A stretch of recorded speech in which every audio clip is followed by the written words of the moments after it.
মহেশখালী কক্সবাজার শহর থেকে 12 কিলোমিটার পশ্চিমে সাগরের মাঝে অবস্থিত বাংলাদেশের একমাত্র পাহাড়ি দ্বীপ। কক্সবাজার শহর থেকে মহেশখালী যাবার জন্য যেতে হবে 6 নম্বর ঘাটে। এখান থেকে ট্রলার বা স্পিড বোটে যাওয়া যায় মহেশখালীতে। ট্রলার বা স্পিড বোটে চড়ে মহেশখালীতে যাওয়ার সময় মাঘখালী চ্যানেলের নীল জলরাশি, ঝাউবনের দৃশ্য দারুণ উপভোগ্য। ট্রলার বা স্পিড বোট থেকে নেমে মহেশখালী জেরিঘাট থেকে মিশুক অথবা ইজি বাইক চড়ে যেতে হবে আদিনাথ মন্দিরে। মহেশখালীতে দর্শনীয় স্থানগুলোর মধ্যে আদিনাথ মন্দির অন্যতম।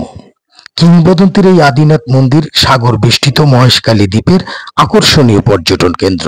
সমুদ্র পৃষ্ঠ থেকে 280 ফুট উঁচুতে মৈনাক পাহাড়ের চূড়ায় অবস্থিত মন্দিরটি দেখার জন্য পাহাড়ের ডাল কেটে বানানো 69টি সিঁড়ি বেয়ে উঠতে হবে। আর এই উচ্চতায় উঠে দ্বীপের পুরোটা উপভোগ করা যায়। চোখ জুড়ে যাবে ম্যানগ্রোভ বন, পানের বরজ ও ফেনীল বঙ্গোপসাগরের দৃশ্য দেখে। এখানে ছোট বড় বেশ কয়েকটি বৌদ্ধ বিহারও রয়েছে।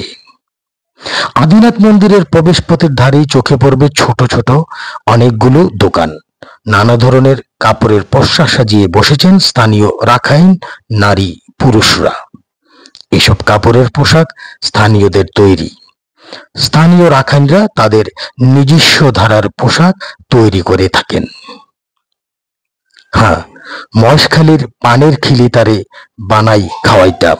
শেফালি ঘোষের এই কালজয়ী গানই জানান দেয়, কক্সবাজার ঘুরতে এসে মহেশখালীর পান না খেলে কি চলে?